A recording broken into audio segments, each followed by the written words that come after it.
Good morning, Diamond. Good morning. Good morning. Good morning. Good morning, Diamond. Good morning. Good morning, Diamond. Adom na tabiri channel asi 91.2 MHz da sandok chariba Manipur ki ihan hanba adugum laba community radio service ke Good morning, Diamond gi program ne program asigi kuthangda nungti gi phongli ba paw se khana naina ba amadi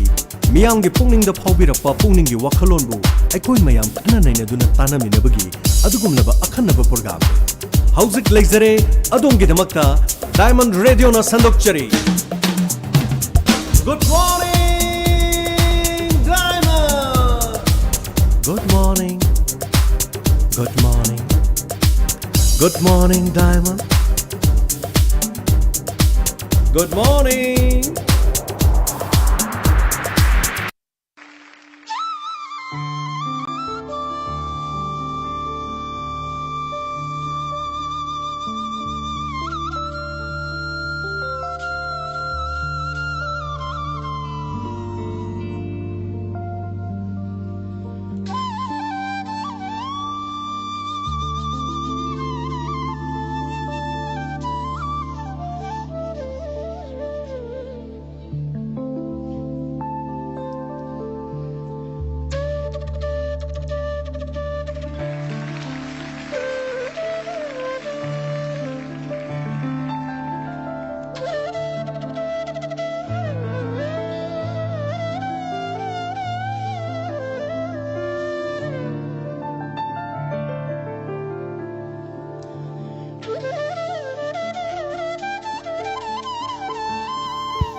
Good morning, Diamond gi thorom tabiri basingbo pusparani laishromna taram namuk oksari.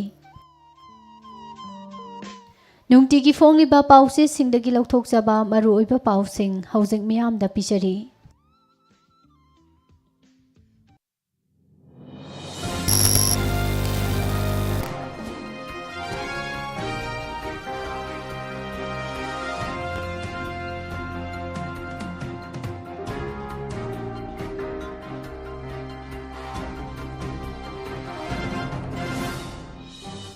Ngasi ay faraba kalen gi kungama panipan ba inglisingani kungama thoi jun gi taring mapan yumjakai chanumil asigi ahan bada maru oiba pausing ana basing laying bidaba amasung laying man hena lawbagi wathok government ki order in daba hospital singi mathakta high court na action lawkhanana ba khanghankre Pandemic asibu laingak na haksin na mayok na dre haina MPCC gi President Govindas Konthau jamna phongdorak pagaloina na laingang na thausil haitabadagi misimina masing hengalakpani haina su phongdokhrei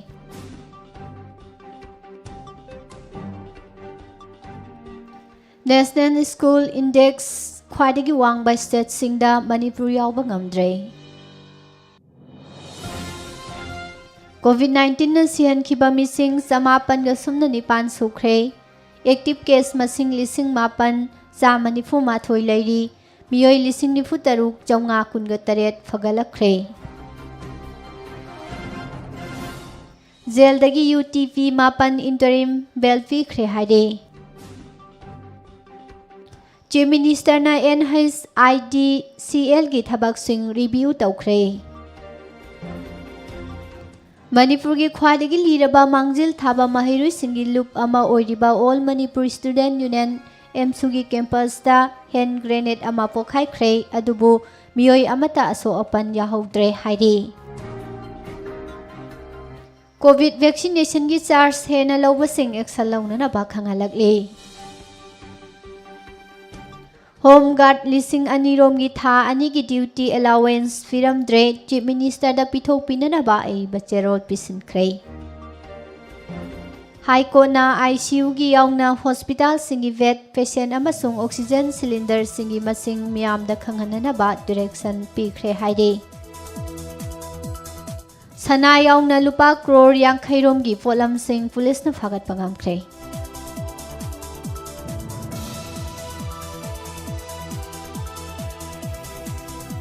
Vaccine kapluraba tungda maung naha ama leikidre. Haukiba pung kunga marida miyoi taraga nithoi leikidre, miyoi chatet ka nifuga nipana positive oire haide.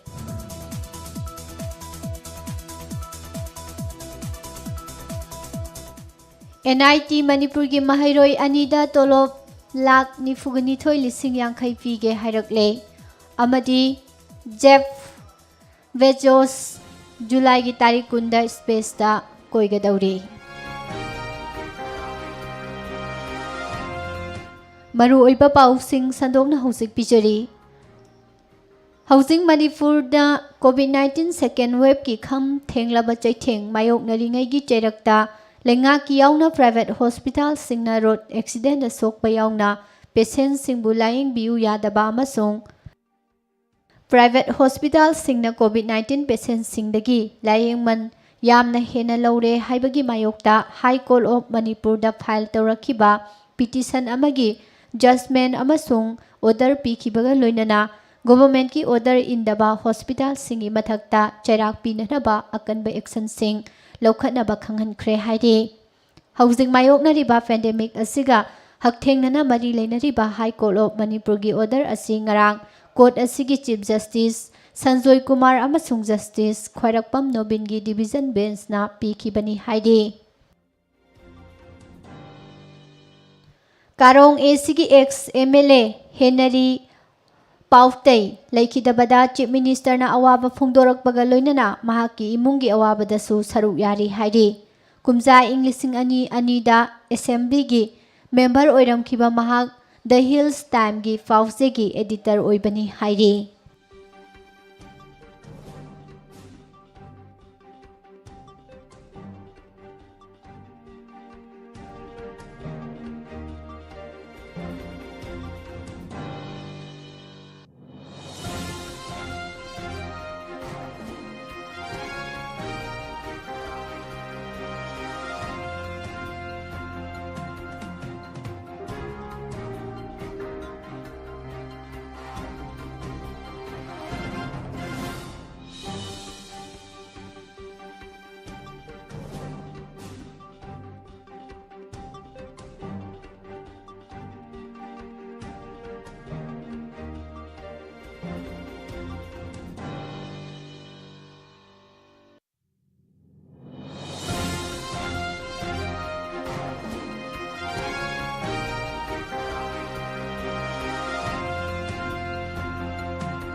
State BJP lengakna miyam gidamak COVID pandemic asibo haksina mayok na dre haduna Manipur Pradesh Congress Committee MPCC gi President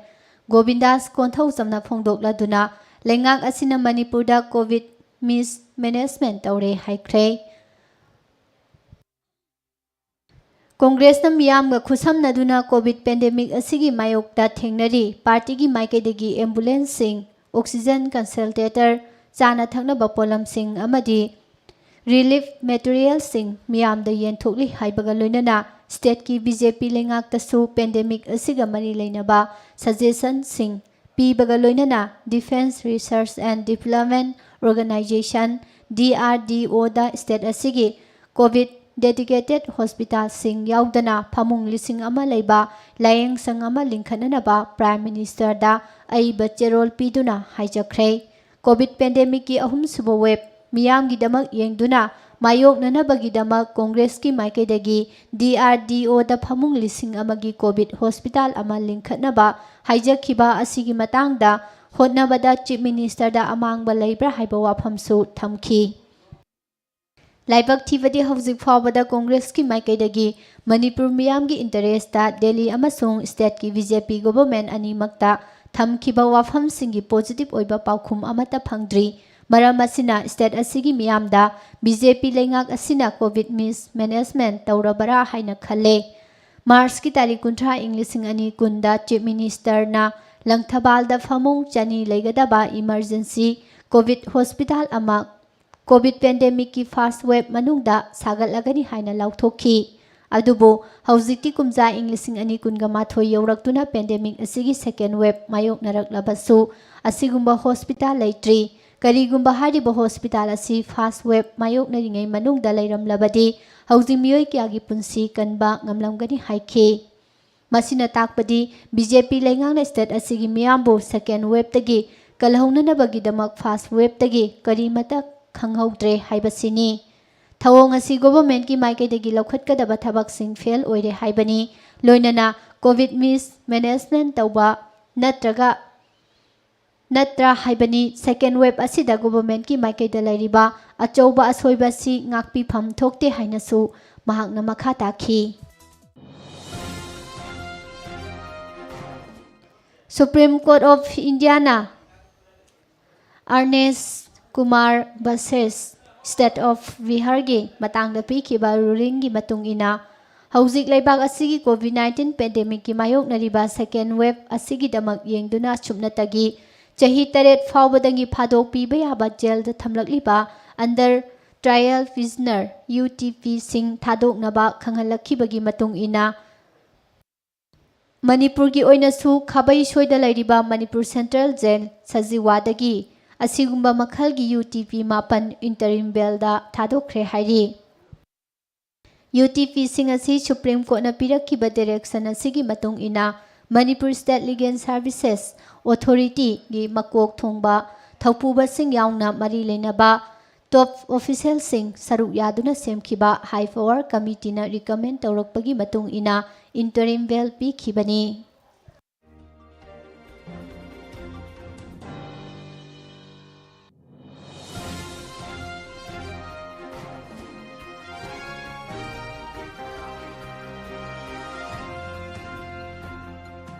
Kangpokpi district police की SP नंगरांग थोकिबा order अमगी मतुंग इना Motbung police outpost की commander ओइबा sub inspector of police Lengin Thang Misao थबक्तगी suspend तौरे महाक था सिगी तरेट की नुमिदांगदा महाक न मिचम अमदा चथखिबा अरानबा थबक सिंगिदमक सस्पेंड तौबनी हाइरे तेरा लौक्राकपम लैकाइदगी मसाई सही हुम्बुद्रा माथोइरोम सुरोबा चुंखाम इबोतोंबी कौबा अहल अमा नहान नुमिदांग वैरम पुंग तरुक मखाइरोम तारकपदा मसामकी लेरक मक्तदा खोंगना चटलिङैदा car Amna थोमलंबदगी लाइकनबा नंगदना लैखिद्रे National Highways and Infrastructure Development Corporation Limited NHIDCL na state asida paikhaliba tongan ba project sing chief minister na review tawkhre ngarang chief minister gi secretary da pangthokiba video conferencing gi khuthangda review tawbagi meeting asida revenue gi commissioner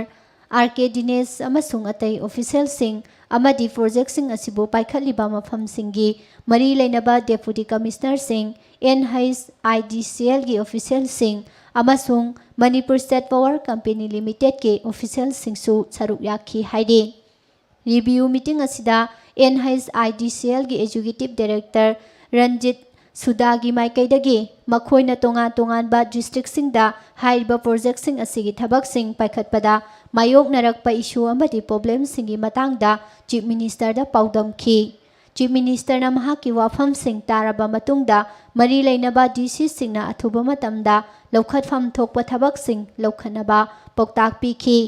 लोइनना prime minister की mission oriented project सिंगी चरुक अमा ओरिबा थबक सिंह असि थिनथदना लोइसिननबसु खंगहलखी हाइरी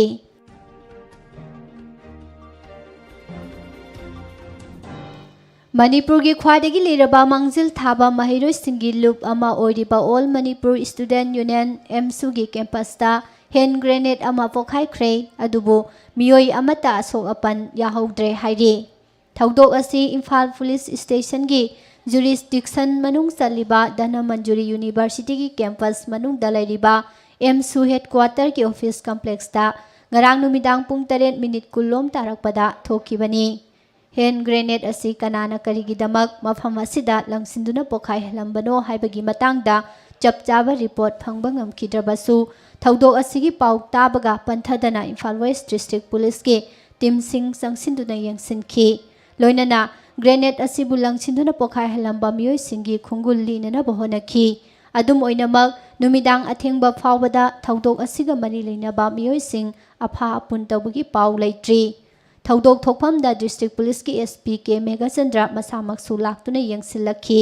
ꯑꯗꯨꯝ ꯑꯣꯏꯅꯃꯛ ꯃꯁꯛ ꯈꯪꯍꯧꯗ꯭ꯔꯕꯁꯤꯡꯅ hand grenade ꯑꯃ ꯂꯪꯁꯤꯟꯗꯨꯅ ꯄꯣꯈꯥꯏꯍꯜꯂꯝꯕ ꯑꯁꯤꯅ ꯑꯦꯝꯁꯨ ꯍꯦꯗꯀ꯭ꯋꯥꯇꯔꯒꯤ campus ꯃꯅꯨꯡꯒꯤ ꯃꯐꯝ ꯑꯃꯗ ꯄꯣꯈꯥꯏꯈꯤꯕ ꯅꯠꯇꯅ ꯊꯧꯗꯣꯛ ꯑꯁꯤꯗ ꯑꯁꯣꯛ ꯑꯄꯟꯗꯤ ꯑꯃꯠꯇ ꯌꯥꯎꯈꯤꯗꯕꯅꯤ꯫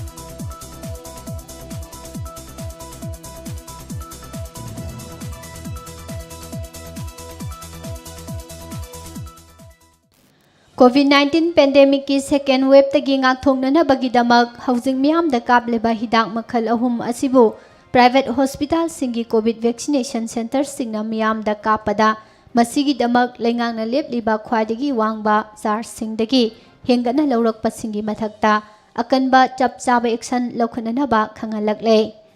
ꯋꯥꯐꯝ ꯑꯁꯤ ꯒꯣꯚꯔꯟꯃꯦꯟꯠ ꯑꯣꯐ ꯏꯟꯗꯤꯌꯥꯒꯤ ministry of health and family ꯋꯦꯜꯐꯤꯌꯔꯒꯤ department of health and family ꯋꯦꯜꯐꯤꯌꯔꯒꯤ ꯑꯦꯗꯤꯁꯅꯦꯜ ꯁꯦꯀ꯭ꯔꯦꯇꯔꯤ ꯕꯤꯀꯥꯁ ꯁꯤꯜꯅ ꯉꯔꯥꯡ ꯊꯣꯛꯈꯤꯕ ꯑꯣꯐꯤꯁ ꯃꯦꯃꯣꯔꯦꯟꯗꯝ ꯑꯃꯗ ꯐꯣꯡꯗꯣꯔꯛꯈꯤꯕꯅꯤ꯫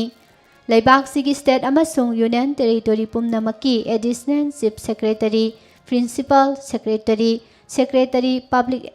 ꯍꯦꯜꯊ ꯑꯦꯟड ꯐꯦꯃꯤꯂꯤ ꯋꯦꯜꯐꯤꯌꯔꯁꯤꯡꯗ ꯑꯦꯗ꯭ꯔꯦꯁ ꯇꯧꯗꯨꯅ ꯊꯣꯛꯈꯤꯕ ꯆꯦꯔꯣꯜ ꯑꯁꯤꯒꯤ ꯃꯇꯨꯡ ꯏꯟꯅ ꯄ꯭ꯔꯥꯏꯚꯦꯠ ꯍꯣꯁꯄꯤꯇꯥꯜꯁꯤꯡꯅ ꯚꯦꯛꯁꯤꯅꯦꯁꯟ ꯄꯥꯡꯊꯣꯛꯄꯗ ꯑꯍꯦꯟꯕ ꯃꯃꯜ ꯂꯧꯕ ꯌꯥꯔꯣꯏ ꯍꯥꯏꯔꯛꯂꯤꯕ ꯍꯤꯗꯥꯛꯁꯤꯡ ꯑꯁꯤ ꯀꯣꯚꯤꯁꯤꯜꯗ, ꯀꯣꯚꯥꯛꯁꯤꯜ ꯑꯃꯁꯨꯡ ꯁ꯭ꯄꯨꯠꯅꯤꯛ 5ꯅꯤ꯫ ꯍꯤꯗꯥꯛꯁꯤꯡ ꯑꯁꯤꯒꯤ ꯄꯨꯊꯣꯔꯛꯂꯤꯕꯁꯤꯡꯅ ꯂꯥꯎꯊꯣꯛꯈꯤꯕ ꯃꯃꯜꯁꯤꯡꯅ ꯃꯊꯪꯁꯤꯠꯅ ꯂꯨꯄꯥ 700, ꯂꯨꯄꯥ 1,100 ꯑꯃꯁꯨꯡ ꯂꯨꯄꯥ 994ꯅꯤ꯫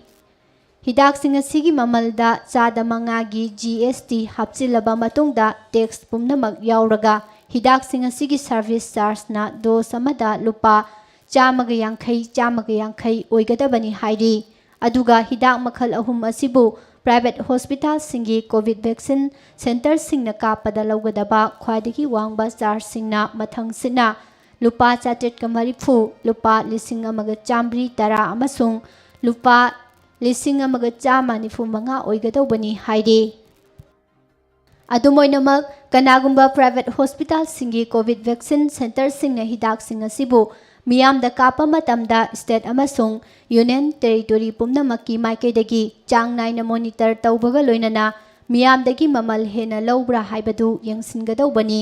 ꯀꯔꯤꯒꯨꯝꯕ ꯃꯤꯌꯥꯝꯗ ꯄ꯭ꯔꯥꯏꯚꯦꯠ ꯀꯣꯚꯤꯗ ꯚꯦꯛꯁꯤꯟ ꯁꯦꯟꯇꯔꯁꯤꯡꯅ ꯃꯤꯅꯤꯁꯇ꯭ꯔꯤ ꯑꯁꯤꯒꯤ ꯃꯥꯏꯀꯩꯗꯒꯤ ꯂꯦꯞꯂꯤꯕ ꯈ꯭ꯋꯥꯏꯗꯒꯤ ꯋꯥꯡꯕ ꯍꯤꯗꯥꯛ ꯀꯥꯞꯄꯒꯤ ꯆꯥꯔꯖ ꯑꯁꯤꯗꯒꯤ ꯍꯦꯟꯖꯤꯟꯅ ꯂꯧꯔꯝꯂꯕꯗꯤ ꯑꯗꯨꯒꯨꯝꯕ ꯄ꯭ꯔꯥꯏꯚꯦꯠ ꯀꯣꯚꯤꯗ ꯚꯦꯛꯁꯤꯟ ꯁꯦꯟꯇꯔꯁꯤꯡ ꯑꯗꯨꯒꯤ ꯃꯊꯛꯇ ꯆꯞ ꯆꯥꯕ ꯑꯀꯟꯕ ꯑꯦꯛꯁꯟ ꯂꯧꯒꯗꯕꯅꯤ꯫ ꯃꯁꯤꯒꯤꯗꯃꯛ ꯂꯧꯈꯠꯐꯝ ꯊꯣꯛꯄ ꯊꯕꯛꯁꯤꯡꯁꯨ ꯃꯤꯅꯤꯁꯇ꯭ꯔꯤꯒꯤ ꯃꯥꯏꯀꯩꯗꯒꯤ ꯈꯪꯍꯜꯂꯛꯈꯤꯒꯅꯤ ꯍꯥꯏꯔꯛꯂꯤ꯫ ꯍꯥꯏ ꯀꯣꯔꯠ ꯑꯣꯐ ꯃꯅꯤꯄꯨꯔꯒꯤ ꯆꯤꯐ ꯖꯁꯇꯤꯁ ꯁꯟꯖꯣꯏ ꯀꯨꯃꯥꯔ ꯑꯃꯁꯨꯡ ꯖꯁꯇꯤꯁ ꯈ꯭ꯋꯥꯏꯔꯥꯛꯄꯝ ꯅꯣꯕꯤꯟꯒꯤ ꯗꯤꯚꯤꯖꯟ ꯕꯦꯟꯆꯅ ꯉꯔꯥꯡ ꯄꯤꯈꯤꯕ ꯑꯣꯔꯗꯔ ꯑꯃꯗ ꯁ꯭ꯇꯦꯠ ꯑꯁꯤꯒꯤ ꯍꯦꯜꯊ ꯀꯤꯌꯔ ꯐꯦꯁꯤꯂꯤꯇꯤꯁꯤꯡꯗ ꯑꯣꯛꯁꯤꯖꯦꯟ ꯁꯄ꯭ꯂꯥꯏ ꯇꯧꯕꯒ ꯃꯔꯤ ꯂꯩꯅꯅ ꯁ꯭ꯇꯦꯠ ꯒꯚꯔꯟꯃꯦꯟꯠꯅ ꯃꯇꯝ-ꯃꯇꯝꯒꯤ ꯑꯣꯏꯅ ꯌꯥꯝꯗ꯭ꯔꯕꯗ ꯅꯨꯃꯤꯠ ꯍꯨꯝꯅꯤꯒꯤ ꯑꯣꯏꯅ ꯇꯦꯕꯨꯂꯦꯇꯦꯗ ꯐꯣꯔꯝꯗ ꯁꯦꯝꯗꯨꯅ ꯍꯣꯁꯄꯤꯇꯥꯜ ꯈꯨꯗꯤꯡꯃꯛꯇ ꯂꯩꯔꯤꯕ ꯐꯃꯨꯡ ꯃꯁꯤꯡ, ICUꯒꯤ ꯐꯃꯨꯡ ꯃꯁꯤꯡ, ꯍꯣꯁꯄꯤꯇꯥꯜꯁꯤꯡ ꯑꯁꯤꯗ ꯑꯦꯗꯃꯤꯠ ꯇꯧꯔꯛꯄ ꯄꯦꯁꯦꯟꯠꯁꯤꯡꯒꯤ ꯃꯁꯤꯡ ꯑꯗꯨꯒ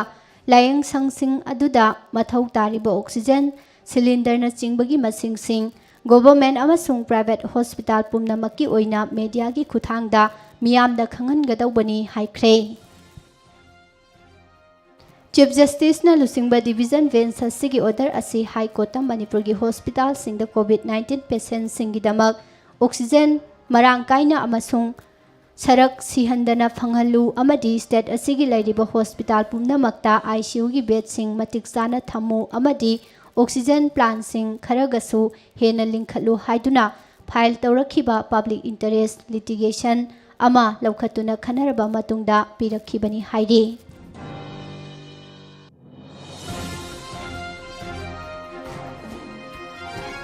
State asigi law and order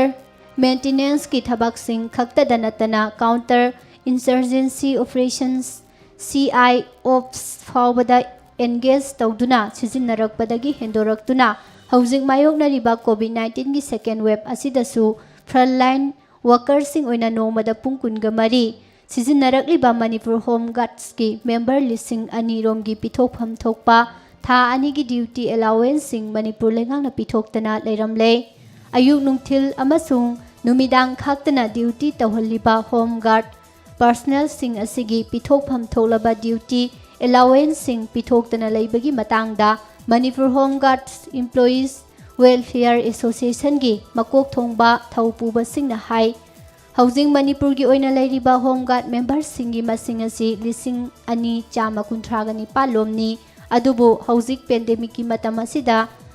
call out tawduna sizinariba members singi masingna lising ani gi mayadani apunba total strength asigi manungdagi absent oiduna duty da join tawradaba members sing khaidokraga lising ani romdi pungkunga mari mathau pangthoklibani makhoigi phangpham thokpa duty allowance singna tha amada lupa lising taranipan chatruk marifuga mapani hairi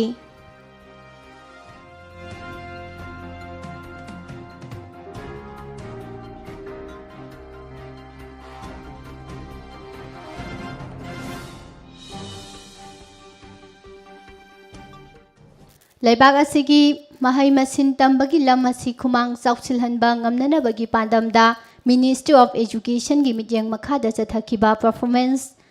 grading index PGI da mahai loisangi phibam khwadagi fava state khangatnanaba laukiba National Schools Index da makok thongba state singi manungda Manipur yawba ngamkhidre agency dagi phangba paw asigi matung ina Punjab Tamil Nadu amati Kerala na mathangsina National School Performance Index ta khwaidagi wangba ani suba amasung ahum suba tare loinana Meghalaya amadi Ladatna khwaidagi maningda leire hairi state singi mahiloisang singi oireba fivamda yumpham oiduna apunba mark lising ama thamduna chathakiba performance grading index 2019-2020 gi Test asida laibak asigi state amadi union territory mangana mark jamapan sumna amadagi jamapan ga yangkhai phangduna zada mabudra yongna score tawbaga loinana grade 2 yoba ngamkhre high state sing asi Punjab Tamil Nadu amadi Kerala ni union territory sing asina union territories of Chandigarh amadi Andaman and Nicobar Island ni Manipur yauna Andaman and Nicobar Island Arunachal Pradesh, Puducherry, Punjab amadi Tamil Nadu gi overall score sing haukiba chahi singa yengnabada zada taragi mathakta improvement leikhi hanadagi phibam phagatpa tarabasu Arunachal Pradesh, Manipur amadi Puducherry National School Index ki khwaidagi phaba state singi manung chanba ngamkhidre Performance Grading Index PGI asi maru in state amadi Union Territory singda mahi masin tambagi lamasi khumang chawsenba amadi matamga chunaba mawongda leihananaba competition tawbani PGI asi outs amadi governors and management haiba category anida mark lising ama thamduna chang onbani mark onbagi mawong asina tongan ba inductor humbudra romda yenglaga pigadawbani State amadi Union Territory singna phanglakpa score da yumpham moiduna rank amuk sembani rank semba asina state singi marakta ahan akon tananingba poglaktuna mahi masin tambagi lam chawkhatnaba honnabada mateng oigadawribani hairi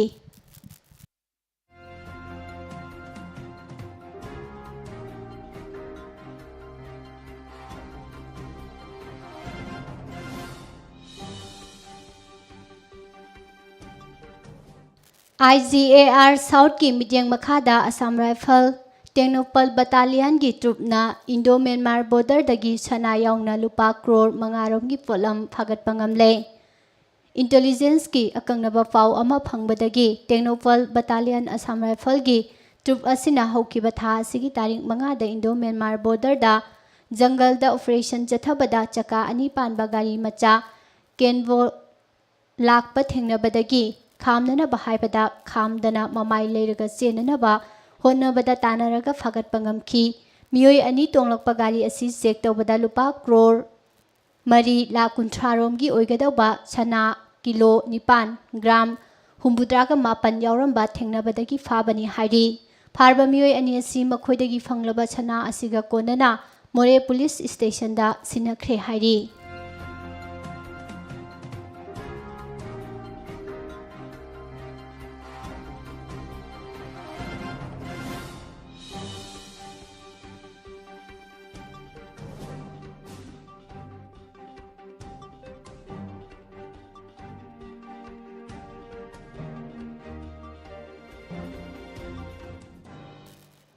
नहान नुंगथिल पुंग अमा मखाइरोम तारकबदा संगायुमफम primary health centre दा Covishield vaccine कापलुबी खांगबोक part 1 खुलाकपम लाइकाइदगी नावरेम निंगोल लाइस्रमोंबी किरण बला चही 38 मपुरोइबा L शरद कौबी बौनहा अमा नुंगथिल पुंग मंगा मखाइरोम तारकबदा Coke ngaवबा यावना मसा नुंगाइरक्ट्रे हाइदुना Thoubal district hospital दा लाइकननबा पुखलुबदा कनबंगमदना लाइखिद्रे थौदोक असिगी मतांगदा जेसी अमा सेमखिबगा लोइनना चीफ मिनिस्टर अमसुंग थौबालगी डीसी एसपी अमसुंग सीएमओ दा मेमोरेंडम सिंग पिसिनखिबगा लोइनना महाकी मिसिगी मतांगदा चेनबसिंगी मथक्ता मतिक साबा थबक था असिगी तारीख 10 फावगी मनुंगदा लौखत्रबदी जेसीना अकनबा खोंजंग संगसिलगनी हाइरी अदुमोइनमक चीफ मिनिस्टर की माइकेदगी जेसीगी डिमांड सिंग थबक तो ओंथोकनी हाइना थाजबा पिरखिबगा लोइनना मियोय अमगी इंक्वायरी कमिटी अमा सेमलगा थिजिल्लगनी हाइबगी थाजबसु पिरखरे अमरोमदा था असिगी मरीदसु कोविड वैक्सीन कापलुबी मसाई सही 82 रोम सुरबी क्वाकैथेल कोंजेंग लेकाइदगी लाइसरम बिनो लेमा मपुरोइबा एल तोम्बी कौबी नुपी अमसु लाइखिद्रे हाइरी नुमित असिदा महा कोंजेंग लेकाइगी हेल्थ एंड वेलनेस सेंटर दा हिदा कापलुरबा मतुंगदा मसा थिंदोरकपगा लोइनना लाइहौ तौरकपदगी मथंगी नुमिता फमुंगदा वाखल तादना लैरंबदगी प्राइवेट एम्बुलेंस दा जमनिस्ता पुखतुना लाइकनखिबनी अदुबु आईसीयू दा थमदुना लायंगदबा अनाबनी हाइरगसु अहांग बेड लैतबदगी लैमाइदा थमलगा लायंग चथरकपदा कनबंगमदना लैखिदबनी महाक ममांग सहिदसु पॉजिटिव ओइरुबदगी कोविड केयर सेंटर दा लैरुरबिनी हाइरी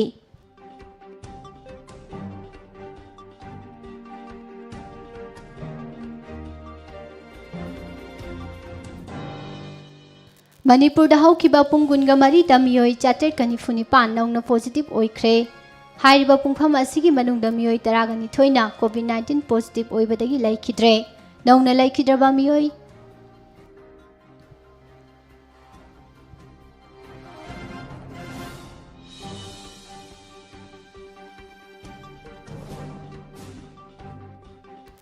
नौना पॉजिटिव ओइरबा मियोय 494 असिगी मनुंग दा नुपा 458 अमसुंग नुपी 489 यावरी मियामना हौखिबा पुंग कुनगा मरी दा कोविड 19 पॉजिटिव ओइबगी मसिंग 494 दा हाइगलकले हाइबगी थोइना मी पाइनिंगाइ लेते मरमदी ngarang नोमा खक्ता दा मियोय 95 गा ngakpigani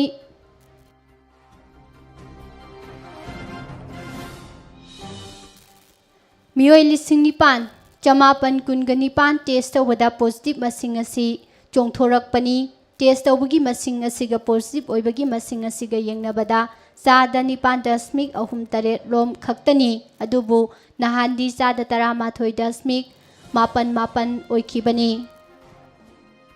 Covid 19 common control room ना ngarang थोखिबा चेरोल अमगी मतुंग इना रिम्स हॉस्पिटल दा ngarang टेस्ट तौबदा मियोय 22 पॉजिटिव ओइबा थेंगनखी जेमनिंग्सतना 9 डिस्ट्रिक्ट हॉस्पिटल पुमनमक्तना 413 अमसुंग अतोपा टेस्टिंग सेंटर सिंगदना मियोय 203 पॉजिटिव ओइखी हाइरी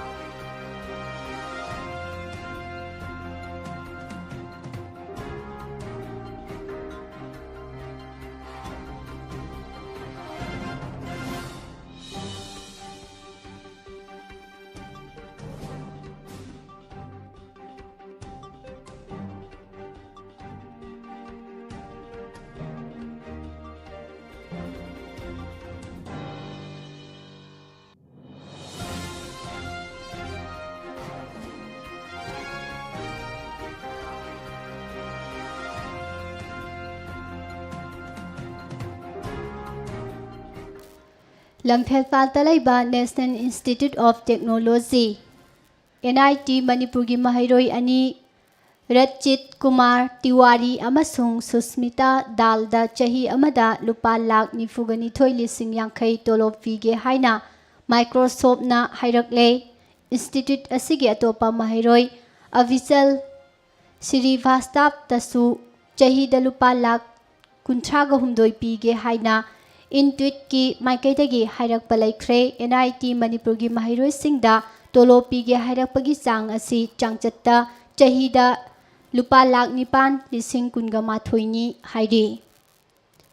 ꯀꯨꯝꯁꯤ ꯆꯍꯤꯗ ꯀꯦꯝꯄꯁ ꯄ꯭ꯂꯦꯁꯃꯦꯟꯠ ꯃꯇꯝꯗ ꯐꯥꯏꯅꯦꯜ ꯏꯌꯔ ꯇꯝꯂꯤꯕ ꯃꯍꯩꯔꯣꯏ 59 ꯀꯝꯄꯦꯅꯤ ꯀꯌꯥꯗꯒꯤ ꯊꯕꯛ ꯄꯤꯒꯦ ꯍꯥꯏꯔꯛꯄ ꯂꯩꯔꯦ ꯍꯥꯏꯔꯤ꯫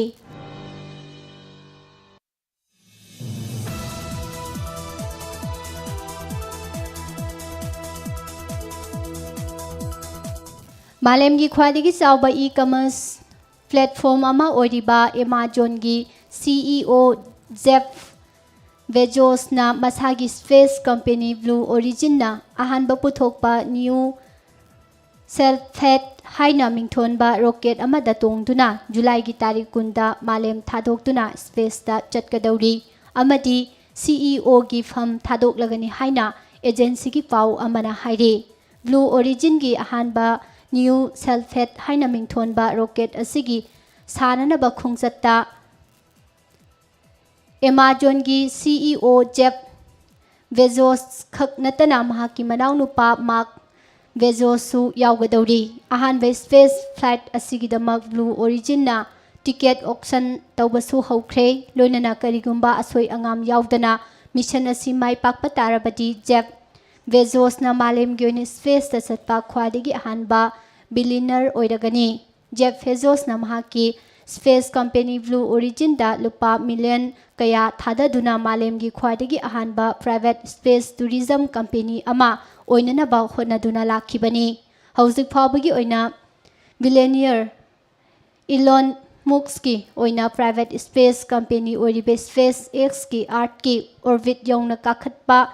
ꯀꯥꯞꯈꯠꯄ ꯉꯝꯕ ꯔꯣꯀꯦꯠ ꯂꯩꯔꯕꯁꯨ ꯁ꯭ꯄꯦꯁꯇ ꯆꯠꯄꯒꯤ ꯋꯥꯐꯝ ꯐꯣꯡꯗꯣꯛꯄ ꯂꯩꯇ꯭ꯔꯤ꯫ ꯚꯤꯔꯒꯤꯟ ꯒꯥꯂꯥꯛꯇꯤꯛ ꯀꯧꯕ ꯄ꯭ꯔꯥꯏꯚꯦꯠ ꯁ꯭ꯄꯦꯁ ꯀꯝꯄꯦꯅꯤ ꯑꯁꯤꯒꯤ ꯃꯄꯨ ꯑꯣꯏꯔꯤꯕ ꯕ꯭ꯔꯤꯇꯤꯁ ꯕꯤꯂꯤꯌꯅꯤꯌꯔ ꯔꯤꯆꯥꯔꯗ ꯕ꯭ꯔꯥꯟꯁꯟꯒꯤ ꯃꯥꯏꯀꯩꯗꯒꯤꯁꯨ ꯃꯍꯥꯛꯀꯤ ꯀꯝꯄꯦꯅꯤꯅ ꯄꯨꯊꯣꯛꯄ ꯔꯣꯀꯦꯠ ꯄ꯭ꯂꯦꯟꯅ ꯑꯍꯥꯟꯕ ꯑꯣꯏꯅ ꯁ꯭ꯄꯦꯁꯇ ꯆꯠꯅꯤꯡꯕ ꯃꯤꯑꯣꯏꯁꯤꯡ ꯄꯨꯗꯨꯅ ꯁ꯭ꯄꯦꯁ ꯇꯨꯔꯤꯖꯝ ꯍꯧꯗꯣꯛꯀꯅꯤ ꯍꯥꯏꯅ ꯐꯣꯡꯗꯣꯛꯈꯤꯕ ꯂꯩꯈ꯭ꯔꯕꯅꯤ꯫ ꯑꯗꯨꯝ ꯑꯣꯏꯅꯃꯛ ꯃꯍꯥꯛꯀꯤ ꯔꯣꯀꯦꯠ ꯑꯁꯤ ꯆꯍꯤ ꯑꯁꯤꯒꯤ ꯑꯔꯣꯏꯕ ꯁꯔꯨꯛꯇ ꯑꯍꯥꯟꯕ ꯑꯣꯏꯅ ꯄꯥꯏꯔꯕ ꯌꯥꯏ ꯍꯥꯏꯅ ꯐꯣꯡꯗꯣꯛꯈꯤꯕꯁꯨ ꯂꯩꯈ꯭ꯔꯦ ꯍꯥꯏꯔꯤ꯫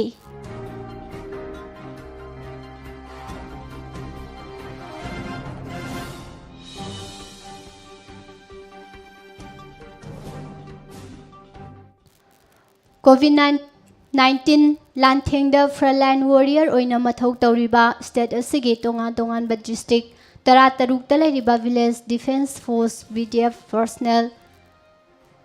10,050ꯒꯤ ꯃꯅꯨꯡꯗ ꯍꯧꯖꯤꯛ ꯄꯔꯁꯣꯅꯦꯜ 65 ꯀꯣꯚꯤꯗ ꯄꯣꯖꯤꯇꯤꯚ ꯑꯣꯏꯗꯨꯅ ꯀꯣꯚꯤꯗ ꯀꯦꯌꯔ ꯁꯦꯟꯇꯔ ꯑꯃꯗꯤ ꯑꯥꯏꯁꯣꯂꯦꯁꯟ ꯋꯥꯔꯗꯇ ꯂꯥꯌꯦꯡ ꯆꯠꯊꯗꯨꯅ ꯂꯩꯔꯤ꯫ ꯑꯗꯨꯕꯨ ꯒꯚꯔꯟꯃꯦꯟꯠꯀꯤ ꯃꯥꯏꯀꯩꯗꯒꯤꯗꯤ ꯀꯔꯤꯒꯨꯝꯕ ꯈꯨꯗꯣꯡꯆꯥꯕ ꯑꯃꯠꯇ ꯐꯪꯕ ꯂꯩꯇ꯭ꯔꯤ ꯍꯥꯏꯔꯤ꯫ All Manipur VDF welfare association central ꯀꯃꯤꯇꯤꯒꯤ ꯖꯦꯅꯔꯦꯜ ꯁꯦꯀ꯭ꯔꯦꯇꯔꯤ ꯑꯣꯔꯒꯅꯥꯏꯖꯦꯁꯟ ꯔꯤꯌꯥꯖ ꯈꯥꯟꯅ ꯊꯥꯗꯣꯔꯛꯄ ꯆꯦꯔꯣꯜ ꯄꯜꯂꯗꯨꯅ ꯍꯥꯏ ꯁ꯭ꯇꯦꯠ ꯒꯚꯔꯟꯃꯦꯟꯠꯅ ꯐ꯭ꯔꯟꯠꯂꯥꯏꯟ ꯋꯥꯔꯀꯔꯁꯤꯡꯕꯨ ꯄꯨꯛꯅꯤꯡ ꯊꯧꯒꯠꯄꯒ ꯂꯣꯏꯅꯅ ꯈꯨꯗꯣꯡꯆꯥꯕ ꯀꯌꯥ ꯄꯤꯒꯅꯤ ꯍꯥꯏꯅ ꯂꯥꯎꯊꯣꯛꯈ꯭ꯔꯕꯁꯨ VDF ꯄꯔꯁꯣꯅꯦꯜꯁꯤꯡ ꯀꯣꯟꯁꯤꯟꯕꯤꯗꯕ ꯑꯁꯤ ꯄꯦꯟꯗꯦ ꯑꯃꯁꯨꯡ ꯅꯨꯡꯉꯥꯏꯇꯦ꯫ ꯑꯄꯤꯛꯄ ꯁꯦꯟꯐꯝ ꯈꯔꯅ IMUꯡ ꯄꯨꯖꯔꯤꯕ VDF ꯄꯔꯁꯣꯅꯦꯜ ꯑꯃꯅ ꯀꯣꯚꯤꯗ ꯄꯣꯖꯤꯇꯤꯚ ꯑꯣꯏꯕꯗꯒꯤ ꯀꯣꯚꯤꯗ ꯀꯦꯌꯔ ꯁꯦꯟꯇꯔ ꯑꯃꯁꯨꯡ ꯑꯥꯏꯁꯣꯂꯦꯁꯟ ꯁꯦꯟꯇꯔꯗ ꯂꯩꯈꯤꯕ ꯃꯇꯝꯗ IMUꯡꯒꯤ ꯃꯤꯑꯣꯏꯁꯤꯡ ꯑꯗꯨ ꯆꯔꯥ ꯍꯦꯟꯕꯒꯤ ꯐꯤꯚꯝꯗ ꯂꯩꯕ ꯀꯌꯥ ꯌꯥꯎꯔꯤ꯫ ꯍꯦꯟꯅ ꯅꯨꯡꯉꯥꯏꯇ꯭ꯔꯤꯕꯗꯤ ꯒꯚꯔꯟꯃꯦꯟꯠꯅ ꯐ꯭ꯔꯟꯠꯂꯥꯏꯟ ꯋꯥꯔꯤꯌꯔ ꯀꯌꯥ ꯄꯨꯛꯅꯤꯡ ꯊꯧꯒꯠꯇꯨꯅ ꯃꯈꯣꯏꯒꯤꯗꯃꯛ ꯑꯐꯕ ꯈꯣꯡꯊꯥꯡ kaya ꯂꯧꯈꯠꯂꯦ ꯍꯥꯏꯔꯕꯁꯨ VDF ꯄꯔꯁꯣꯅꯦꯜꯁꯤꯡꯕꯨ ꯃꯅꯥ ꯃꯊꯨꯝ ꯄꯤꯗꯨꯅ ꯄꯨꯛꯅꯤꯡ ꯊꯧꯒꯠꯄꯒꯤ ꯃꯍꯨꯠꯇ ꯋꯥꯍꯩ ꯑꯃ ꯐꯥꯎꯕ ꯍꯥꯏꯕꯤꯗꯕ ꯑꯗꯨꯒ ꯀꯣꯚꯤꯗꯀ ꯃꯔꯤ ꯂꯩꯅꯕ ꯃꯊꯧ ꯇꯧꯕꯗꯅ ꯃꯃꯤꯡ ꯃꯊꯥ ꯄꯟꯗꯨꯅ ꯑꯣꯔꯗꯔ ꯊꯣꯛꯄꯁꯤ ꯑꯔꯣꯟꯕ ꯑꯦꯖꯦꯟꯗꯥ ꯂꯩꯔꯕ꯭ꯔꯥ ꯍꯥꯏꯕꯁꯤꯅꯤ꯫ ꯀꯣꯚꯤꯗ ꯂꯥꯟꯊꯦꯡ ꯃꯔꯛ ꯑꯁꯤꯗ VDF ꯄꯔꯁꯣꯅꯦꯜꯁꯤꯡ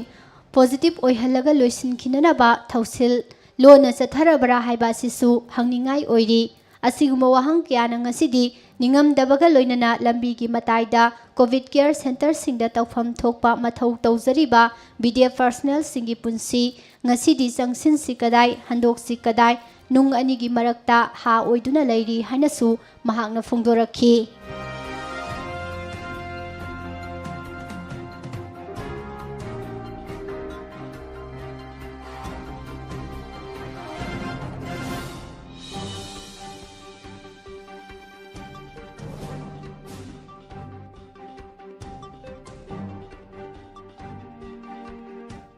ꯊꯧꯕꯥꯜ ꯗꯤꯁꯇ꯭ꯔꯤꯛꯀꯤ ꯃꯅꯨꯡ ꯆꯟꯕ ꯂꯥꯡꯉꯊꯦꯜ ꯑꯃꯗꯤ ꯐꯨꯟꯗ꯭ꯔꯩꯒ ꯇꯥꯏꯅꯕ ꯄꯥꯠꯁꯤꯡꯗ ꯎꯆꯦꯛ ꯂꯥꯡ ꯀꯌꯥ ꯃꯔꯨꯝ ꯊꯥꯛꯇꯨꯅ ꯂꯩꯔꯦ ꯍꯥꯏꯕ ꯄꯥꯎ ꯐꯪꯕꯗꯒꯤ ꯈꯣꯡꯖꯣꯝ ꯄꯨꯂꯤꯁ ꯁ꯭ꯇꯦꯁꯟꯒꯤ ꯑꯣꯐꯤꯁꯔ ꯏꯟꯆꯥꯔꯖ OC ꯀꯦ ꯁꯟꯇꯣꯁꯅ ꯂꯨꯆꯤꯡꯕ ꯇꯤꯝ ꯑꯃꯒ ꯂꯣꯏꯅꯅ ꯃꯐꯝ ꯑꯁꯤꯗ ꯆꯪꯁꯤꯟꯗꯨꯅ ꯊꯤꯕ ꯍꯨꯝꯕꯒꯤ ꯊꯕꯛ ꯆꯠꯊꯕꯗ ꯎꯆꯦꯛ ꯂꯥꯡ 2 ꯑꯃꯗꯤ ꯑꯍꯤꯡꯕ ꯎꯆꯦꯛ 3, ꯑꯁꯤꯕ ꯎꯆꯦꯛ 1 ꯂꯧꯈꯠꯄ ꯉꯝꯈ꯭ꯔꯦ꯫ Joint Coordination Committee on Wildlife and Biodiversity JCCWD Manipurna Khongjom Police Station ke personnel singa khuchamnana ngarang chathakhiba drive asida Legal Aid Clinic Samaramgi PLVC amadi Youth Association Langathen gi members singna chauna mateng panglakhi hairi JCCWD gi convener Romance Ningthaujamna phongdorakhibada sa usek phaba lang thakpana singba ꯆꯠꯊꯔꯛꯄ ꯑꯁꯤ ꯑꯅꯧꯕ ꯑꯃꯗꯤ ꯅꯠꯇꯦ ꯃꯔꯝ ꯑꯗꯨꯅ ꯒ꯭ꯌꯥꯟ ꯇꯥꯗ꯭ꯔꯤꯕ ꯃꯤꯑꯣꯏꯁꯤꯡꯕꯨ ꯒ꯭ꯌꯥꯟ ꯇꯥꯍꯟꯅꯕ ꯍꯣꯠꯅꯕꯗ ꯐꯣꯔꯦꯁꯠ ꯗꯤꯄꯥꯔꯠꯃꯦꯟꯠ ꯑꯃꯗꯤ ꯂꯝꯂꯛꯀꯤ ꯁꯥ ꯎꯆꯦꯛꯁꯤꯡ ꯑꯃꯁꯨꯡ ꯃꯍꯧꯁꯥꯒꯤ ꯈꯜ ꯉꯥꯛꯅ ꯊꯝꯅꯕ ꯍꯣꯠꯅꯔꯤꯕ ꯀ꯭ꯂꯕ ꯑꯣꯔꯒꯅꯥꯏꯖꯦꯁꯟꯁꯤꯡꯅ ꯂꯧꯈꯠꯂꯛꯄ ꯊꯕꯛꯇ ꯃꯤꯌꯥꯝꯅꯁꯨ ꯃꯇꯦꯡ ꯄꯥꯡꯕꯤꯌꯨ ꯍꯥꯏꯈꯤ꯫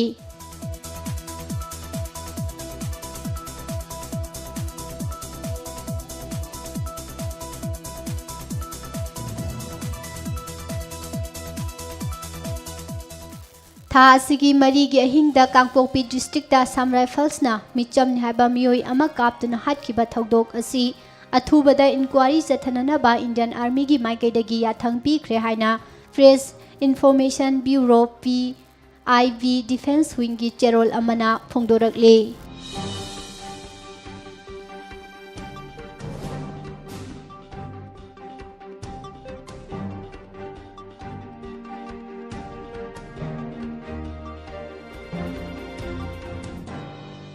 Assam Government ki office pumnamakta Prime Minister Narendra Modi ki photo tangai fadana thetaba yaroi dauri office khudingmakta Narendra Modi ga loinana President amasung Assam ki ahanba Chief Minister Gopinath Bordoloi ki photo thedana ba Assam Government ngarang lebapokpa numita warep laukhre warep asi Chief Minister Himanta Biswa Sarmana Chairman oiduna pangthokkiba marirak suba cabinet meeting da laukhibani meeting asida khunai gi yaifanana bahonabada थौदांग लौबा नुपा अमदा चही खुदिंगी ओइना Asom Ratna award पिननबसु लेपनखी award असिदा लुपा lakh 5 सु लोइनगनी मसिगी गिसु मथक्ता लुपा lakh 3 पिगदबा Assam Vibhushan award मियोई अहुमदा लुपा lakh 2 पिगदबा Assam Bhushan award मियोई 5 दा अमसुंग लुपा लाख 1 पिगदबा असोम सिरी award मियोई 10 दा चही खुदिंगी पिननबा वारेप सुलौखी असम साहित्य की सक्नारबा इबा Homen Borgo हाइनगी मपोक नुमित मपोक कुमोन दिसंबर की तारीख 3 literary pension अमसुंग artist एवार्डना जनवरी की तारीख 13 चही खुदिंगी एवार्ड पिननबसु खनखी एवार्ड सिंग असि पिगदबा नुमित 3 निगी ममांगदा लाउथोकनी स्पोर्ट्स एवार्डना अर्जुन Vogesor Barua की मपोक नुमित सेप्टेम्बर की तारीख 3 दा लांथोकनी हाइरी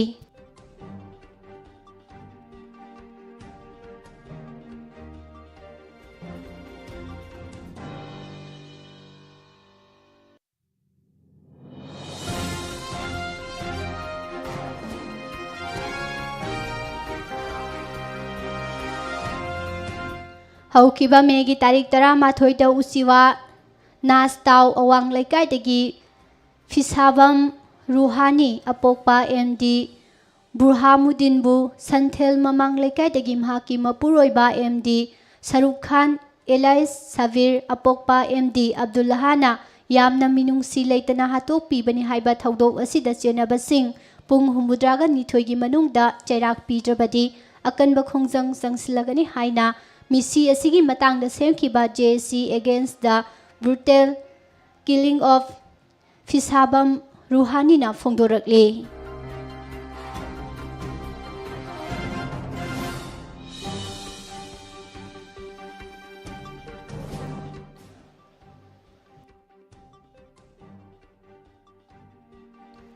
Dung Gelofer haina hangba social media ki maru oiba platform ama oidiba Facebook account asida nupi amagi maming sizinaduna karal tauruba miyoi amagi mathakta police na lokhatpa case amaga mari lenana chenari ba miyoi asi farga judicial custody da remand tawkhre. Chief Judicial Magistrate CJM Imphal West na nahan judicial custody da remand tawkhraba miyoi asigi maming Tensuvam Naubi Chahi Kungani Thoi Elias Naubi Ras Kawi Takhel Mamang Laikai Dagi Housing na Khurai Sajor Laikai da Lairaba Ti Muhindro gi Masanu Pani Hairi Mahang na Facebook account na sizinaduna tawkiba lamhen tumhen ba thabak sing adugi mayokta Porompat TV Tower Station manaktagi nupi amana complaint tawrakpadagi Imphal Police Station na case ama laukhalaga nahan kota puthorakkibada jail da thajinkibani. Amaromda nahan tera lokrakpam laikai da miyoi ama laikidaba thaudokta chenaba gari adugi driver su police na farga makhoigi custody da remand lokthakre. Mamang thagi tari kunga mapanda Porompat Police Station gi SDPO M Suras na lusing batim amana Delhi Police ki special team amaga khusamna duna Noida gi mafam amadagi farga Imphal da purakkiba Basikhong Longman Bidagi Kangujam Kanarjit Ngarang Porompat Police na register tawduna lokhatpa topa case amaga mari leinana court ki ayaba lawraga foreman arrest tawkhre haire.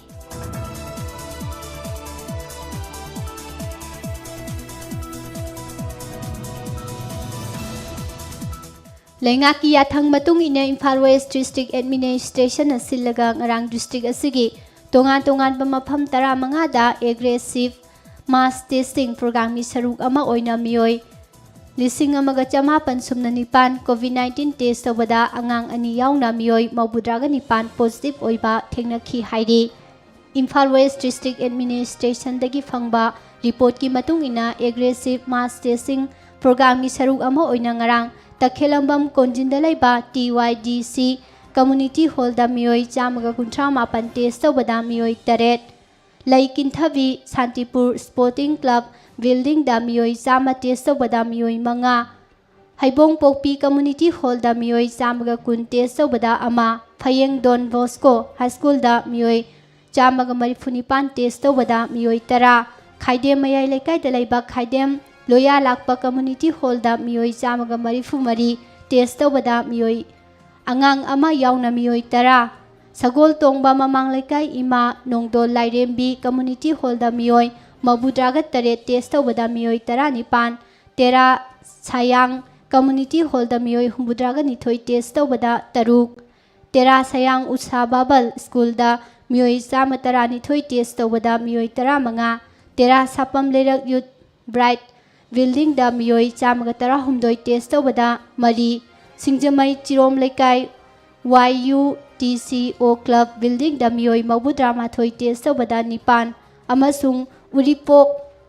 Khwai Brahmapur Imphal Sporting Club Community Hall da miyoi chamaga humphumdoi test tawbada taramari positive oiramba thengnakhi hairi aduga Top Sifai Community Hall da miyoi marifuga mapan Irom Laikai Naharol Yai Phalamjing Folk Club Building da miyoi chamaga kunga humdoi Khonghampat Community Hall da miyoi tara mapan amasu Uripok Sorbon Thingel Laikai amadi Sinam Laikai Lainingthau Amudon Community Hall da miyoi chamaga mabudraga nipan test tawbada miyoi ama phawa positive oiba thengnakhidre hairi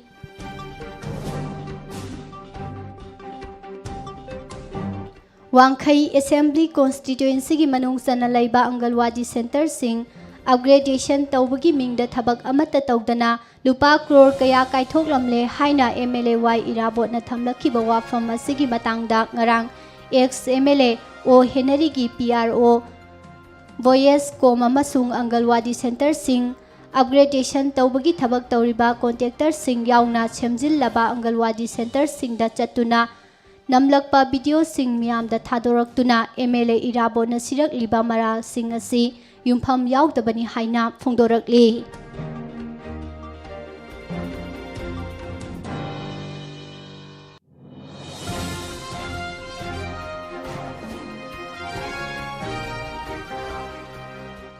काक्सिंग assembly constituency की MLA Rameshwar Kakching assembly constituency की मनुंगदा लैबा पलेन इरेंगबन यावना काक्सिंग municipal council की मनुंगदा लैबा वबगाई assembly constituency की मनुंगदा लैरिबा कोविड-19 की अनीसुबा वेबना लैखिद्रबा इमुंग सिंगदा cell की तेंगबांग पीबा हौख्रे हाइरे कोविड-19 लैना लाइचल लाक्सिनना बालेंगाकना थमलिबा कर्फ्यू अमदी SOP ngaktaba मियोय सिंग मणिपुर पुलिसना तोंगान तोंगान बा मफमदा डिटेन तौदुना फाइन थिहनबगी थबक चथरी नोडल ऑफिसर कोविड-19 फॉर मणिपुर पुलिस IGP ऑफिसना थादोरक पसेरोल अमदा ngarangsu तोंगान तोंगान बा मफमसिंगदा कर्फ्यू थुगाइबा सोशल डिस्टेंसिंग ngaktaba अमदी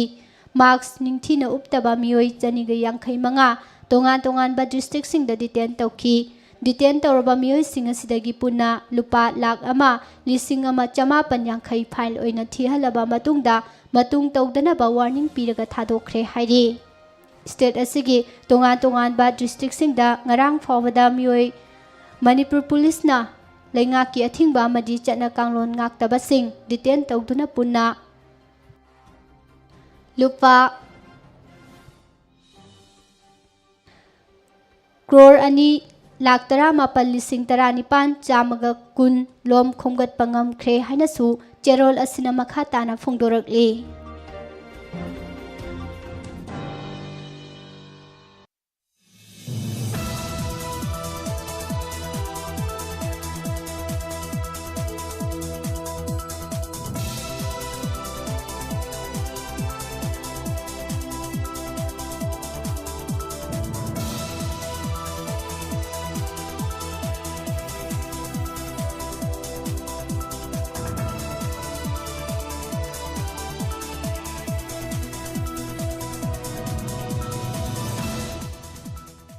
हौजे मु मपानगी ओइबा पाउ खरदंग फिजरे मॉक ड्रिल मनुंगदा अग्रादा लैबा प्राइवेट हॉस्पिटल अमदा ऑक्सीजन सप्लाई लेफनबदगी पेशेंट कुनगनिथोय सिहनखिबगी मतांगदा थिजिननबा उत्तर प्रदेश की हेल्थ मिनिस्टर जॉय प्रताप सिंहना इंक्वायरी अमा ऑर्डर तौख्रे हाइरे सेंट्रल गवर्नमेंट स्टेट सिंग अमसुंग यूनियन टेरिटोरी UT सिंगदा कोविड-19 वैक्सीन डोज सिंग लेमना फंगलिबा सि लेबापोकपा नुमितगी हौरगा मिसिंग लैनागी बर्डन अमसुंग वैक्सीन कापगी प्रोग्रेस कुंबा गाइटरियादा युमफम ओइरगा यंथोकलगनी हाइख्रे इंडिया बांग्लादेश बॉर्डर की नाकल अनिमक्तगी ऑपरेट तौबा fake Indian currency note FICN सिंग इंडिया दा लोन पुछिनबा गेंग अमा बॉर्डर सिक्योरिटी फोर्स BSF ना थेंगनरे हाइरे तमिलनाडु गवर्नमेंट रेशन कार्ड पाइदबा सिंगसु यावना स्टेट असिगी ट्रांस पर्सन सिंगदा कोविड केस रिलीफ लुपा लिसिंग अनिगी अहानबा इंस्टॉलमेंट येंथोकपा हौरगनी हाइख्रे गोवा की प्राइवेट हॉस्पिटल सिंगना कोविड-19 ना मियोय हुमफुगा तरेत सिहनखिबगी पाउ थेंगना पीबगी मतांगदा थिजिननबा ऑपोजिशन डिमांड तौरी यूपीदा लोन यादबा मओंगदा छुंगबा हु चेनबा यू थकलुबदगी सिखिबा मियोय सिंगी ख्वाइदगी नगनबा इमुंगी मियोय सिंगदा स्टेट गवर्नमेंटना लिकर माफियाबु सेलगी मतेंग पिहलगनी हाइख्रे गवर्नमेंट पंजाब मपुंग फाबा अकनब लॉकडाउन थंबा पामदे हाइना मियामदा मयेक सेंगना थंबगा लोइनना स्टेट असिगी चीफ मिनिस्टर अमरिंदर सिंह हाइख्रे मदुदी स्टेट असिदा कोविड-19 लाक्सननबा चना हलिबा अथिंगबा Singh नत्रगा कांगलोन Singh ngaklatdrabadi amasung phibam phagalakpagi mami udrabadi mahangna tangai fadana total lockdown thamlakani hairi agrada laiba sarojini naidu medical college SNMC gi doctor singna black fungus natraga mucormycosis ki ꯂꯥꯏꯑꯣꯡꯁꯤꯡ ꯆꯦꯟꯕ ꯅꯧꯅ ꯄꯣꯛꯄ ꯑꯉꯥꯡ ꯑꯃꯗ ꯁꯔꯖꯔꯤ ꯃꯥꯏ ꯄꯥꯛꯅ ꯄꯥꯡꯊꯣꯛꯈ꯭ꯔꯦ꯫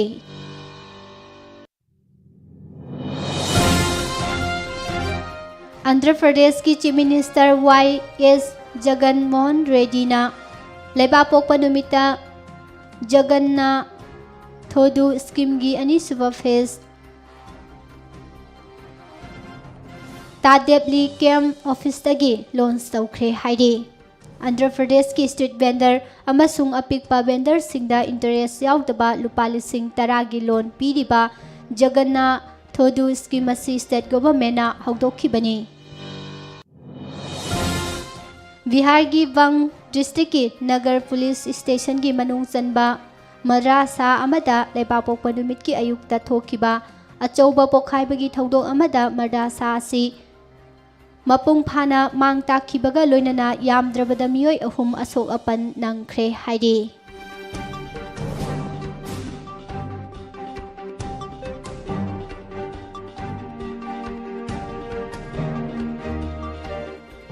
ꯍꯧꯈꯤꯕ ꯄꯨꯡ 24ꯗ ꯃꯦꯘꯥꯂꯌꯥꯗ ꯀꯣꯚꯤꯗ-19ꯒꯤ ꯑꯅꯧꯕ ꯀꯦꯁ 469 ꯊꯦꯡꯅꯈꯤꯕꯒ ꯂꯣꯏꯅꯅ ꯍꯥꯏꯔꯤꯕ ꯃꯇꯝ ꯑꯁꯤꯗ ꯂꯩꯅꯥ ꯂꯥꯏꯆꯠ ꯑꯁꯤꯅ ꯃꯤꯑꯣꯏ 9 ꯂꯩꯈꯤꯗ꯭ꯔꯦ ꯍꯥꯏꯅ ꯅꯦꯁꯅꯦꯜ ꯍꯦꯜꯊ ꯃꯤꯁꯟ ꯃꯦꯘꯥꯂꯌꯥꯒꯤ ꯗꯇꯥ ꯑꯃꯅ ꯐꯣꯡꯗꯣꯔꯛꯂꯤ꯫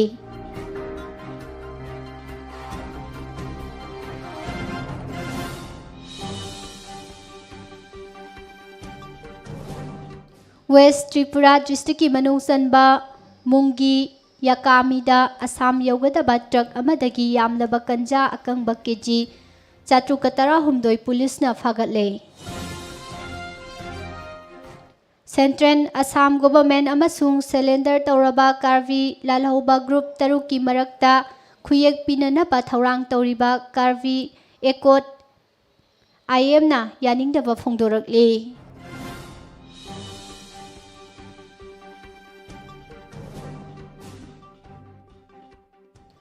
ꯌꯨꯅꯥꯏꯇꯦꯗ ꯂꯤꯕꯔꯦꯁꯟ ꯐ꯭ꯔꯟꯠ ꯑꯣꯐ ꯑꯁꯣꯝ (ALP)ꯅ ꯀꯔꯤꯒꯨꯝꯕ ꯄ꯭ꯔꯦꯁꯔ ꯑꯃꯠꯇꯒꯤ ꯃꯈꯥꯗ ꯁꯦꯟꯇꯔ ꯑꯃꯗꯤ ꯁ꯭ꯇꯦꯠ ꯒꯚꯔꯟꯃꯦꯟꯠꯀꯤ ꯃꯤꯍꯨꯠꯁꯤꯡꯒ ꯋꯥꯔꯤ ꯁꯥꯕꯒꯤ ꯊꯕꯛ ꯇꯧꯔꯣꯏ ꯍꯥꯏꯅ ULPA (ALPꯒꯤ publicity wing member lieutenant Rumel ꯑꯁꯣꯝꯅ ꯐꯣꯡꯗꯣꯛꯈ꯭ꯔꯦ꯫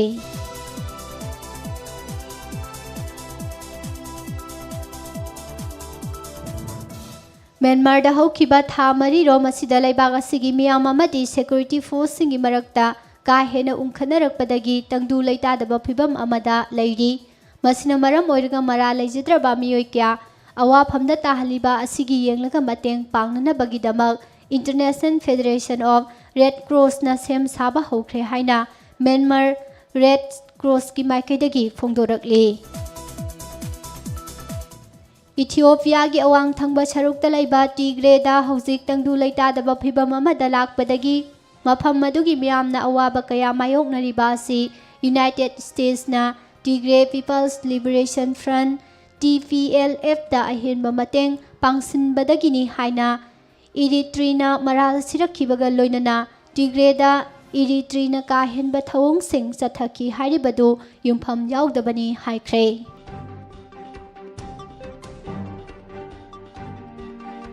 ꯏꯁꯂꯥꯝ ꯂꯥꯏꯅꯤꯡ ꯆꯠꯄ ꯃꯤꯑꯣꯏꯁꯤꯡꯕꯨ ꯇꯥꯊꯤ ꯇꯥꯑꯣꯏꯅ ꯇꯧꯕ ꯃꯥꯟꯕ ꯃꯑꯣꯡꯗ ꯅꯍꯥꯟ ꯀꯅꯥꯗꯥꯗ ꯇ꯭ꯔꯛ ꯗ꯭ꯔꯥꯏꯚꯔ ꯑꯃꯅ ꯃꯍꯥꯛꯅ ꯊꯧꯔꯛꯂꯤꯕ ꯇ꯭ꯔꯛ ꯑꯗꯨꯅ ꯏꯃꯨꯡ ꯑꯃꯒꯤ ꯃꯨꯁꯂꯤꯝ 4 ꯑꯇꯝꯅꯅ ꯊꯣꯝꯗꯨꯅ ꯍꯥꯠꯈ꯭ꯔꯦ ꯍꯥꯏꯔꯤ꯫ ꯑꯁꯇ꯭ꯔꯦꯂꯤꯌꯥꯗ ꯉꯁꯤꯗꯒꯤꯅ ꯆꯍꯤ 15ꯔꯣꯝꯒꯤ ꯃꯃꯥꯡꯗ ꯐꯪꯈꯤꯕ ꯗꯥꯏꯅꯣꯁꯣꯔꯒꯤ ꯁꯔꯨ ꯑꯗꯨꯒꯤ ꯃꯇꯥꯡꯗ ꯁꯥꯏꯟꯇꯤꯁꯠꯁꯤꯡꯅ ꯀꯨꯞꯅ ꯊꯤꯖꯤꯜꯂꯕ ꯃꯇꯨꯡ ꯗꯥꯏꯅꯣꯁꯣꯔ ꯃꯈꯜ ꯑꯁꯤꯕꯨ ꯀꯨꯄꯔ ꯍꯥꯏꯅ ꯃꯃꯤꯡ ꯊꯣꯟꯈꯤꯕꯒ ꯂꯣꯏꯅꯅ ꯃꯥꯂꯦꯝꯗ ꯂꯩꯔꯝꯕ ꯗꯥꯏꯅꯣꯁꯣꯔꯁꯤꯡꯒꯤ ꯃꯅꯨꯡꯗ ꯈ꯭ꯋꯥꯏꯗꯒꯤ ꯆꯥꯎꯕ ꯗꯥꯏꯅꯣꯁꯣꯔꯅꯤ ꯍꯥꯏꯅ ꯄꯦꯂꯤꯑꯣꯟꯇꯣꯂꯣꯖꯤꯁꯠꯁꯤꯡꯅ ꯐꯣꯡꯗꯣꯔꯛꯂꯤ꯫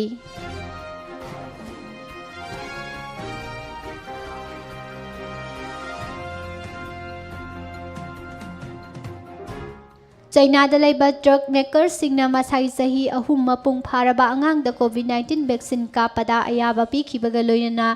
ꯃꯥꯂꯦꯝꯒꯤ ꯑꯣꯏꯅ ꯆꯍꯤ ꯅꯧꯔꯤꯕ ꯑꯉꯥꯡꯗ ꯀꯣꯚꯤꯗ ꯚꯦꯛꯁꯤꯟ ꯀꯥꯞꯄꯒꯤ ꯑꯌꯥꯕ ꯄꯤꯕ ꯂꯩꯕꯥꯛ ꯆꯩꯅꯥꯅ ꯑꯍꯥꯟꯕ ꯑꯣꯏꯈ꯭ꯔꯦ꯫ ꯅꯣꯔꯊ ꯀꯣꯔꯤꯌꯥꯒꯤ ꯂꯨꯆꯤꯡꯕ ꯀꯤꯝ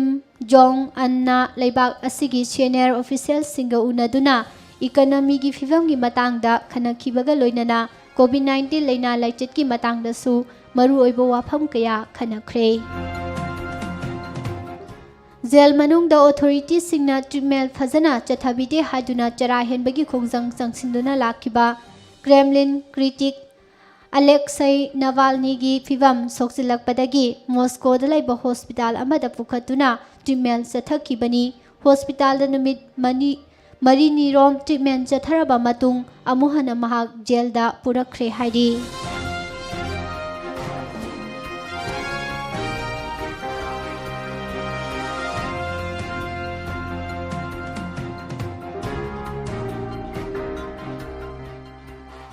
Ningthaukaaba numita Pakistan da thokiba train thengjinabagi thaudokta sikhiba migi masing humfugani thoi sukre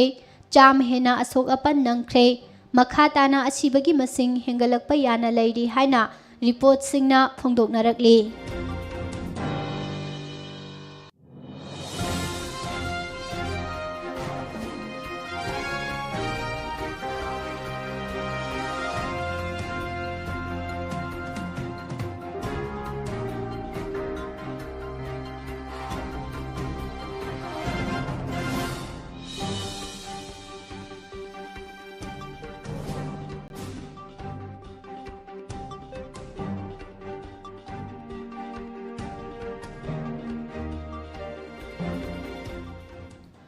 Housing makha tarakpada sanabagi fau fizari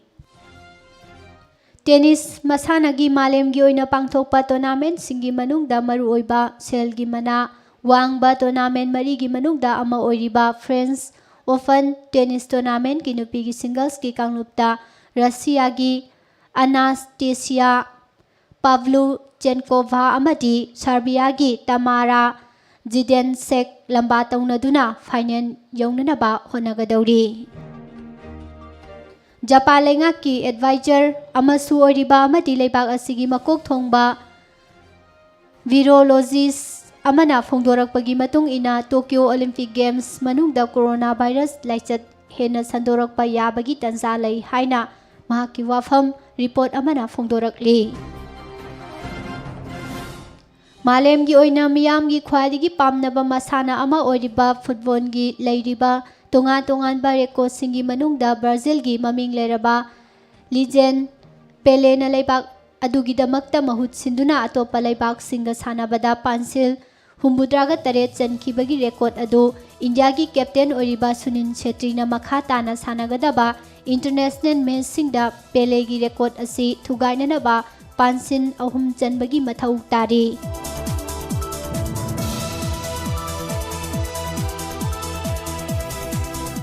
Malemgi cricket masanagi oina test match ki lambada anauba format ama semduna International Cricket Council gi makhada lariba test cricket sanaba laibak singi manungda makhoi na season amada sanaba series sing adugi matung ina khwadigi fazaba team ani khangatlaga World Test Cricket Championship pangthokadoriba sigi final da India amasung New Zealand na lamba taunagadori final match asigi matung India gi cricket team asina final match asi loiraga England ga makha tana sanagadaba cricket series asigi marakta sayol ahumgi oiba pothana nabagi matam phangkhre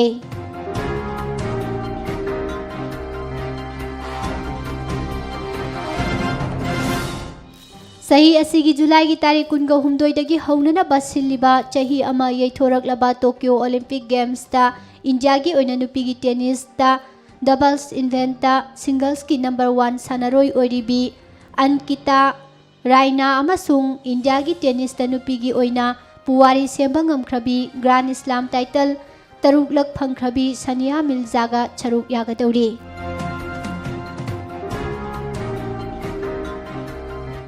Badminton Association of India VAI na Indian Olympic Association IOA da Tokyo Olympic Games saruk yagadoriba India gi badminton sanaroi singalloinana coach marisu saruk yahanana bagidamakta cherol pikre amadi International Olympic Committee na ngarang thadorokiba cherol amagi matung ina mathang thagi tarikh 19 dagi haugadoriba Tokyo Olympic Games ki damakta refugee athlete singi apunba sanaroi kunga mapan gi maming lauthorakle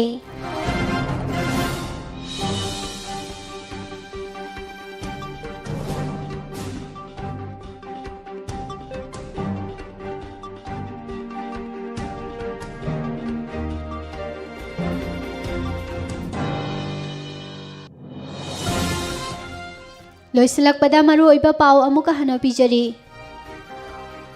ꯑꯅꯥꯕꯁꯤꯡ ꯂꯥꯌꯦꯡꯕꯤꯗꯕ ꯑꯃꯁꯨꯡ ꯂꯥꯌꯦꯡꯃꯟ ꯍꯦꯟꯅ ꯂꯧꯕꯒꯤ ꯋꯥꯊꯣꯛ ꯒꯣꯚꯔꯟꯃꯦꯟꯠꯀꯤ order ꯏꯟꯗꯕ ꯍꯣꯁꯄꯤꯇꯥꯜꯁꯤꯡꯒꯤ ꯃꯊꯛꯇ ꯍꯥꯏ ꯀꯣꯔꯠꯅ action ꯂꯧꯈꯠꯅꯅꯕ ꯈꯪꯍꯟꯈ꯭ꯔꯦ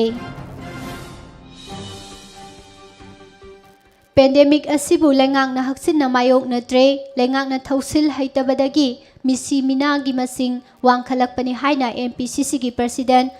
ꯒꯣꯕꯤꯟꯗꯥꯁ ꯀꯣꯟꯊꯧꯖꯝꯅ ꯂꯩꯉꯥꯛꯇ ꯃꯔꯥꯜ ꯁꯤꯈ꯭ꯔꯦ ꯖꯦꯜꯗꯒꯤ UTP 9 interim bail ꯄꯤꯈ꯭ꯔꯦ ꯍꯥꯏꯔꯤ COVID-19 सिहनखꯤꯕ missing 919 सुख्रे active case मसिंग 9,998 लेरी मियोय 9,93,918 फगलखरे सना यावना लुपा crore यांखैरोमगी pollen पुलिसना फगले हाइरे chief मिनिस्टरना NHIDCL गी थबकसिंग रिव्यू तौख्रे मणिपुर की ख्वाइदगी लीरबा मांगजिल थाबा महिरुइसिंगी लुप अमा ओइरिबा all Manipur student union MSU की कैंपसता हैंड ग्रेनेड अमा पोखाइख्रे अदुबु मियोय अमता असो अपन याहौद्रे हाइरि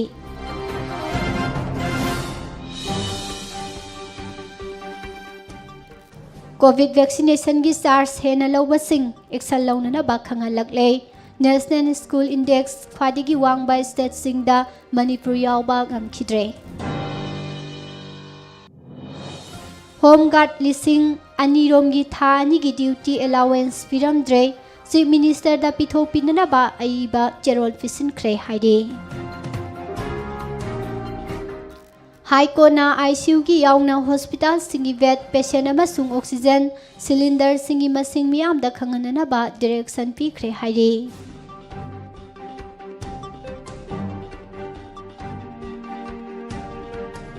हौकिबा पुंग कुनगा मरीदा मियोय 12 लैखिद्रे मियोय 894 नौना पॉजिटिव ओइबा थेंगनख्रे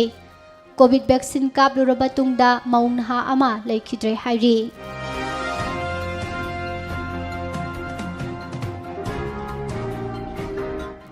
NIT मणिपुर की महैरोय अनिदा तोलोब 1,92,000 पीगे हाइरकले अमदी जेफ बेजोस जुलाई की तारीख 10 स्पेसदा कोइगदौरे पिजरिबा पाउसिंग असिगा लोइनना हौसिकी ओइनदी